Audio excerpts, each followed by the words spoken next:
Bonjour, aujourd'hui dans On ne vous demande pas d'y croire, j'ai le plaisir de rencontrer une conteuse. Laetitia Romanetti, bonjour et merci d'avoir accepté mon invitation. Bonjour Philippe, merci. Alors, savez-vous pourquoi je vous ai téléphoné pour faire cette interview? Un petit peu. Alors, c'est votre carte de visite qui m'a intrigué, qui a suscité la curiosité, parce que vous définissez votre activité comme animatrice pleine conscience. Dites-moi en plus là-dessus. Alors, animatrice pleine conscience, déjà, c'est destiné aux enfants, ça ne rentrait pas dans la carte de visite. Mais c'est vrai que c'est plus tourné pour moi vers l'enfance.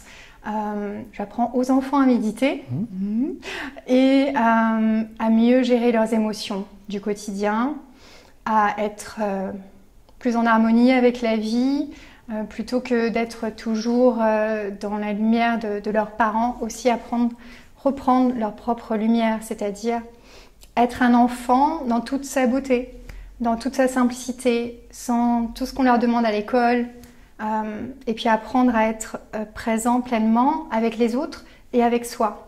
Et faire silence aussi, apprendre à faire silence. Il nous dit beaucoup de choses dans le silence. Et c'est ça la pleine conscience alors? En quelques mots, oui. En même temps, c'est une pratique qui demande, oui, justement, d'être complètement présent à ce qui se passe au moment où on parle, où j'anime en fait avec les enfants.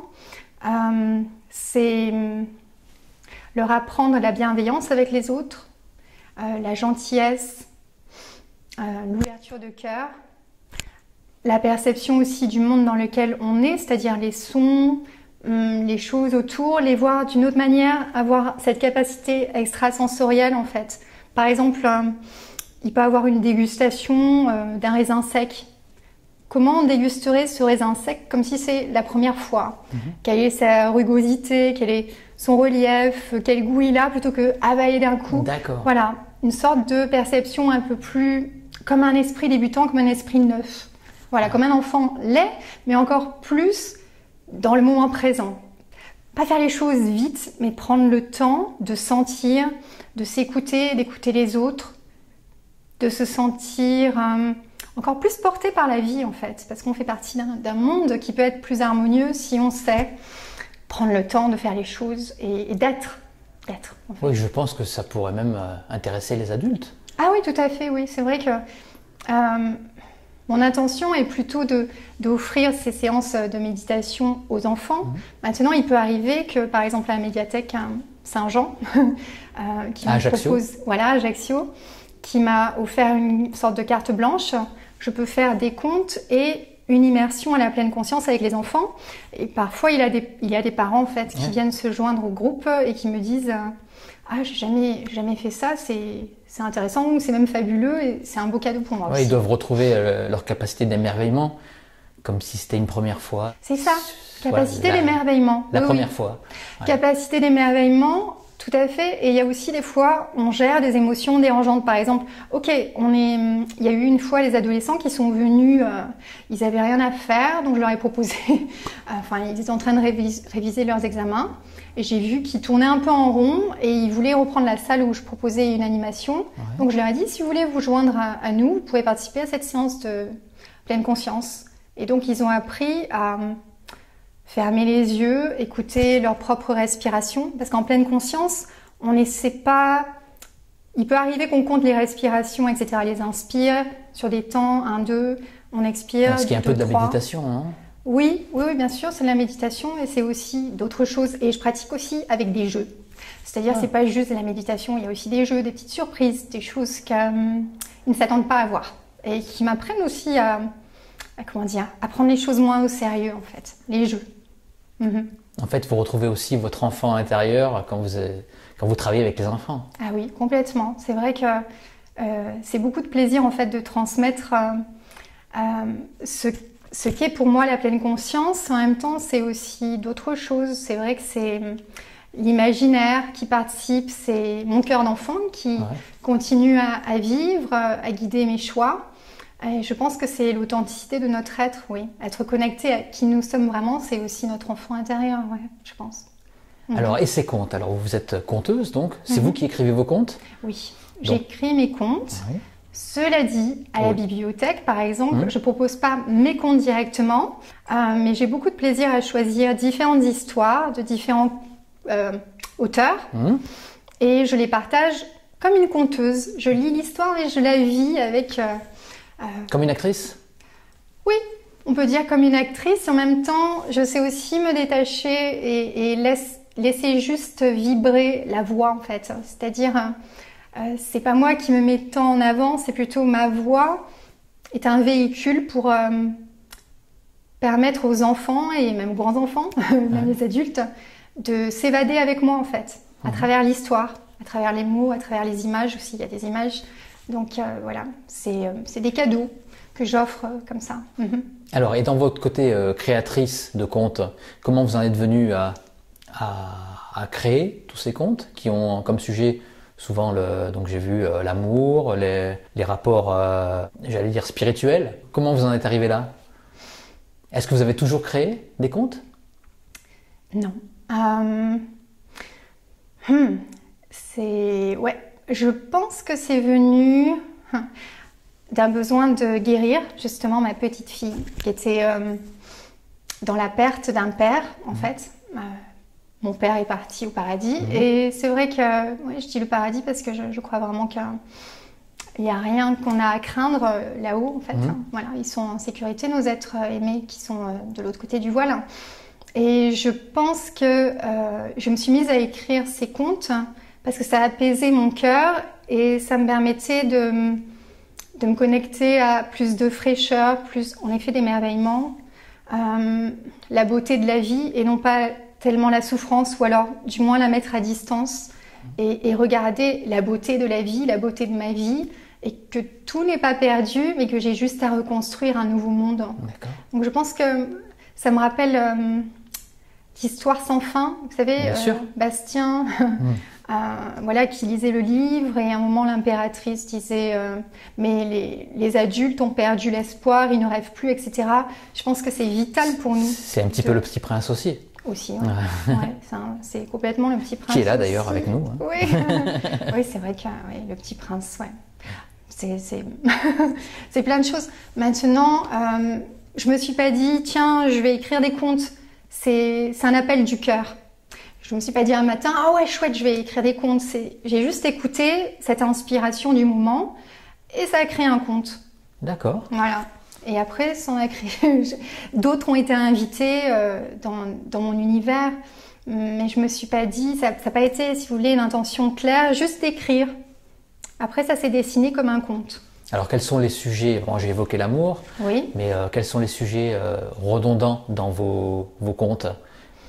Je vois, on va dire, une sorte de connexion entre le monde animal et l'humanité. Ouais. Qu'on est vraiment ensemble, qu'on peut créer un meilleur monde, qu'on peut respecter et aimer les animaux et les laisser aussi nous donner des messages de paix, d'harmonie, de sagesse, de grande sagesse. Parfois les animaux nous ouvrent des portes si on sait les faire venir vers nous et les accueillir plutôt que les rejeter parce qu'on n'a pas prévu ça, etc. Enfin, voilà. Par ailleurs, il y a aussi, je pense... Est-ce que vous vous sentez connecté avec les animaux? Ah oui, complètement. Oui, connecté. Disons que j'adore les animaux. Bien sûr.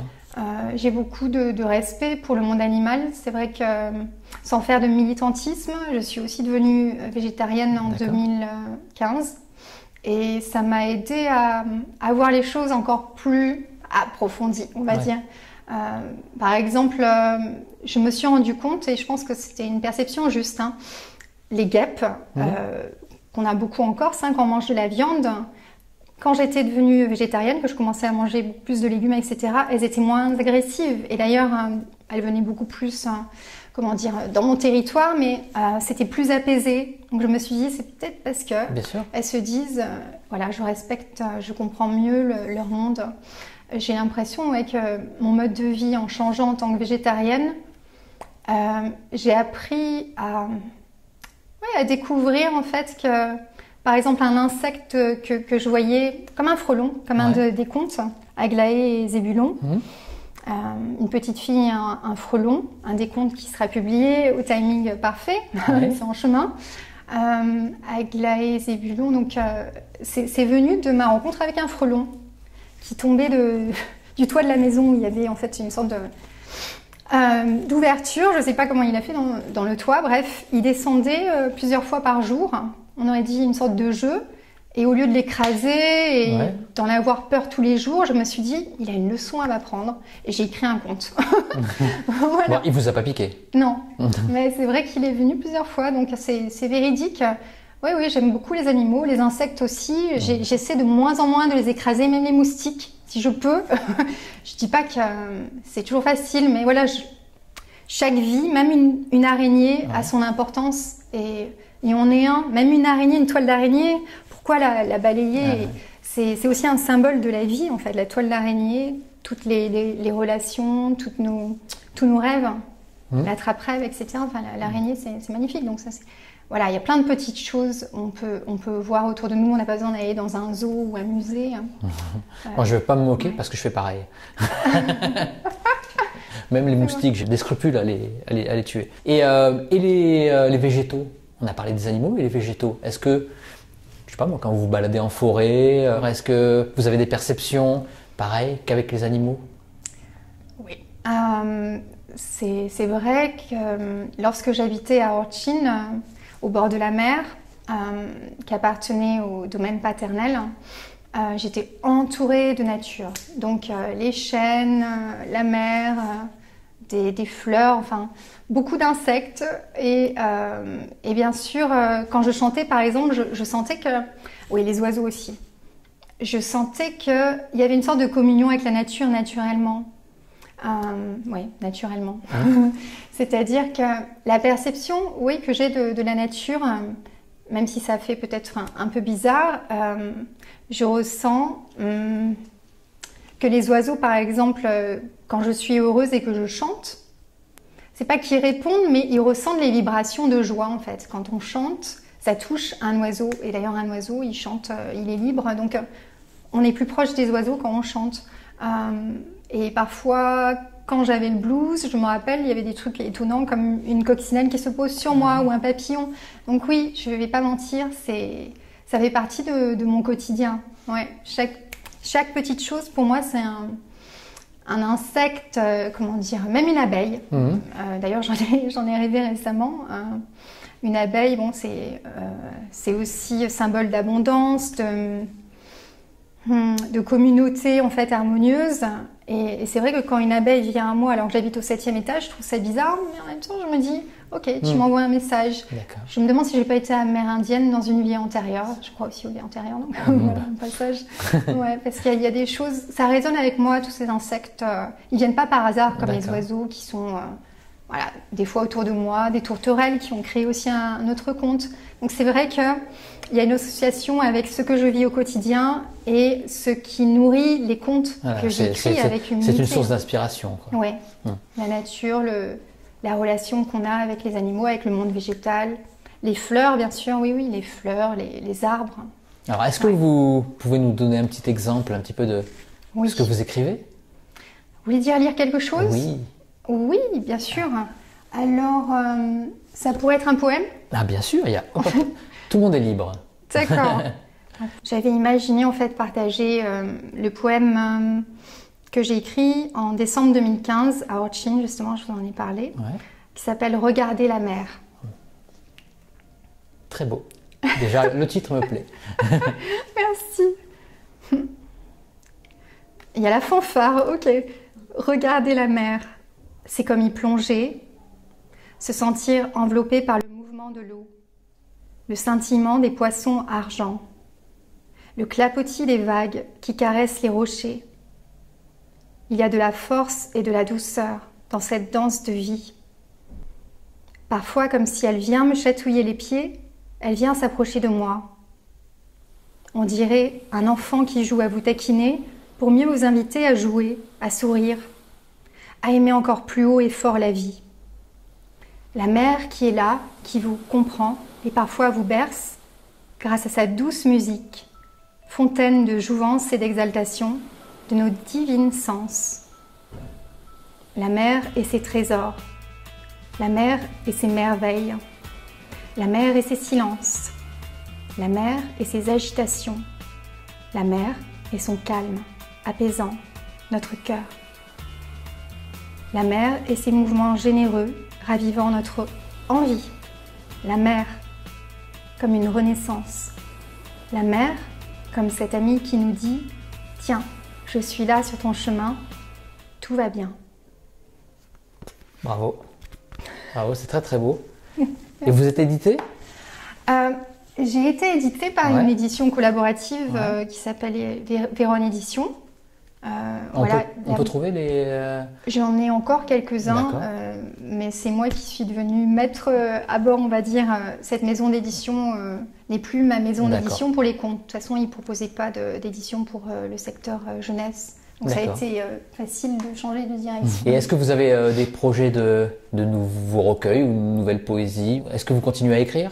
Oui, continuer à écrire, oui. Et je pense que c'est plutôt les contes maintenant, les contes pour enfants.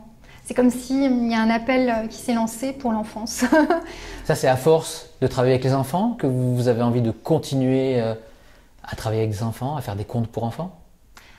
Je crois que je me pose pas trop les questions, c'est selon les envies en fait. Comme quand on est musicien, on a envie d'essayer le jazz, faire du rock, du classique. Enfin, j'ai envie de pas juste me cantonner à une seule catégorie, sortir de la boîte. Donc poésie, c'était mon premier recueil, Au cœur de la vie, édition Véronne. La prochaine étape, ce sera un livre de contes de fées. Voilà. Est-ce que vous pouvez nous en dire un petit peu plus là-dessus? Moi, ça me plaît, moi, ça, les contes de fées.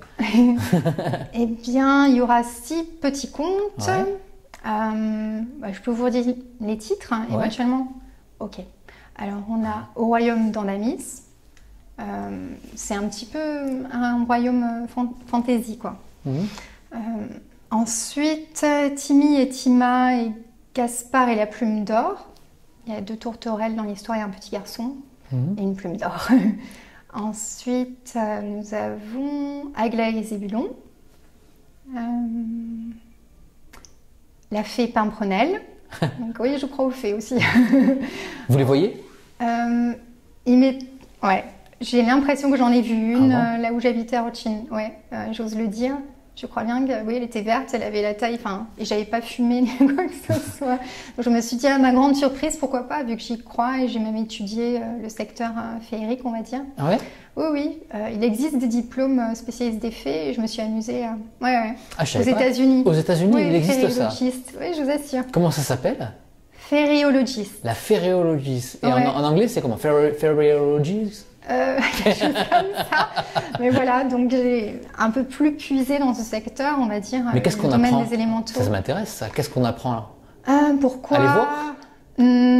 À être plus conscient du monde élémental en fait qui nous entoure. Donc les arbres, les fleurs, tout ce qu'on a parlé, quoi, les végétaux, les fées. Mais il n'y a pas que les fées, il y a aussi...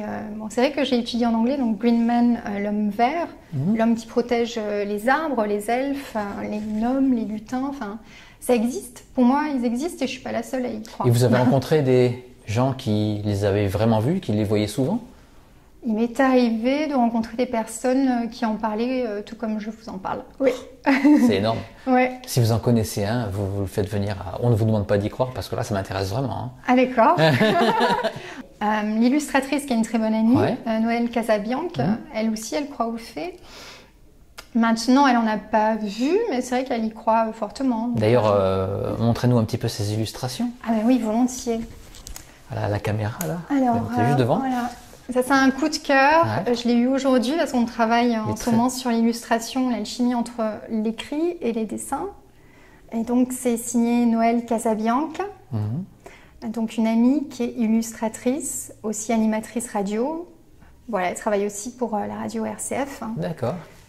Et voilà, j'ai la chance que c'est aussi une très bonne amie. Et elle a ses talents phénoménal d'illustratrice. Et ça va illustrer vos recueils, vos livres? Celui-ci, c'est... Oui, tout à fait. Ça, c'est un des tableaux au royaume d'Andamis. C'est les personnages principaux. Voilà, le grand-père et la petite fille. Voilà, j'en dis pas plus, suspense. On va pas spoiler. Mais c'est vrai que c'est splendide. Ah oui, oui, c'est... Voilà, enfin, Il y a très peu de coups de crayon, c'est très très beau. C'est incroyable, ouais. Et c'est touchant de voir aussi qu'on a rencontré les personnes de l'équipe que je recherchais en fait. Oui, qui comprennent vraiment ce que vous avez voulu dire et qui arrivent à l'illustrer. Ça, c'est très rare, ça. C'est vrai, ouais, c'est la providence. Comme là, aujourd'hui, la possibilité d'exprimer voilà, ce que je fais. Et je sais que vous croyez aux synchronicités aussi. Ah oui, complètement. Oui, oui. Vous en avez beaucoup? Oui, assez souvent, ouais. Surtout, comment dire, j'aime accueillir des synchronicités, donc ouais. Vous voulez un exemple, c'est ça? Oui, bien sûr.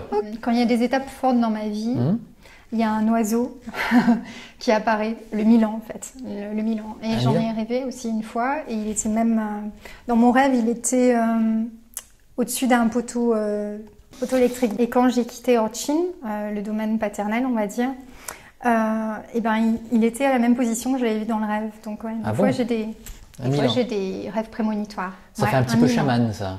Ouais, c'est vrai. Vous êtes intéressé un peu au chamanisme? Je pratique pas le chamanisme maintenant. Je pense que chaman, on l'est tous un peu dès qu'on a conscience que tout est relié. C'est-à-dire le monde animal n'est pas séparé de l'humanité. Enfin, l'être humain, on est plus qu'un être humain. On est un être spirituel. C'est-à-dire il y a notre enveloppe physique. Et il y a l'âme, en fait, qu'on ne voit pas, mais pourtant elle est bien présente, c'est celle qui guide nos choix de manière plus juste, plus alignée, en fait, avec qui on est réellement et pourquoi on est sur Terre. Si vraiment on cherche à être en alignement avec le meilleur dans notre vie, c'est important de se dire « Hello, je ne suis pas juste moi, Laetitia, ou moi, Philippe ». Enfin, il y a vraiment une mission qu'on a à accomplir. Vous croyez vraiment à un but? Est-ce qu'on a un libre arbitre quand même? Ah oui, bien sûr. Ah oui, oui. On peut être... Ah oui, oui. Pour moi, on va dire des événements dans notre vie qui sont inévitables. Maintenant, on a des choix à faire qui vont nous mener vers la meilleure des directions ou pas. C'est-à-dire, si on vit guidé par le mental, on fait certainement des choix plus étriqués que si on écoute son cœur et on se dit, ok, comment je peux vivre de manière plus juste, plus... En accord avec moi-même. Oui, en accord. Tout à fait, c'est ça, c'est le mot. En accord, ouais. Accordé, ouais. Tune in, d'ailleurs, on dit en anglais, c'est ça, ouais, c'est en accord avec qui on est, avec le monde. Et à ce moment-là, le cœur, il juge pas, par exemple. Il voit les choses sur une lumière beaucoup plus harmonieuse. On est plus dans... comment dire? L'acceptation des choses de la vie, mais en même temps, on avance avec plus de légèreté. Et à votre avis, si on a un accord avec nous-mêmes, est-ce qu'on est heureux? Ah oui, je pense, oui. Parce qu'on sait écouter, en fait, ce dont notre cœur a besoin. Si, par exemple, je sais pas, demain, votre cœur ou votre corps, vous dites « Mon sang, je suis fatiguée », vous avez peut-être un rendez-vous, et ben vous n'hésitez pas à l'annuler, parce que c'est comment dire, de toujours en faire. On ne demande pas, on n'est pas des machines à faire. On est aussi, c'est important de se dire, on est et c'est suffisant. C'est vrai qu'on ne nous apprend pas ça dans la société, mais c'est important aussi de pause. Voilà, la pleine conscience, c'est aussi s'écouter et savoir faire pause. Et savoir observer. Procrastiner si on en a vraiment envie. Oui, bien sûr, procrastiner ou juste se détacher des choses du quotidien pour mieux rebondir. Oui, pour mieux rebondir. En fait, pour savoir où on va. Le truc le plus dur, en fait, c'est de savoir vraiment ce dont on a besoin. Ça, c'est pas évident. Ce dont on a besoin ou ce qui est indispensable à faire. Est-ce que ça, c'est obligé que j'y aille? Est-ce que ça, c'est obligé que je fasse? Voilà. Pour moi, c'est pas dans mon vocabulaire l'obligation. Plus. Ah, voilà. J'ai changé de vocabulaire depuis que... C'est vrai, depuis que ma perception s'est aussi liée au départ du père, enfin mon père, où j'ai compris que non seulement je ne suis pas seule, mais je suis portée. Et en effet, il y a eu beaucoup de synchronicité où, bien que j'avais des obstacles, notamment le deuil, enfin voilà, aussi choisir tel job plutôt qu'un autre. Ouais. Je sais plus ce que je disais. En tout cas, je vous remercie d'être venu à mon invitation. Vous n'étiez pas obligé. Alors, c'est Et c'est génial. très gentil. Oui, c'est génial, ça permet de ne pas se prendre au sérieux. Voilà, ben non, bien sûr. Ouais. Pour un premier interview. En tout cas- je sais pas, j'ai entendu ma voix, c'était un peu tremblant. Ah ben, vous allez bien l'entendre là après. Hein. Le son devrait être bon en plus. Ouais, j'ai entendu que ça tremblait, c'est incroyable. Non, Pourtant, mais ça- ouais, c'est comme ça. Bon, ben merci beaucoup. Merci Et à vous. Et j'espère à la prochaine. Oui. Au revoir. Au revoir.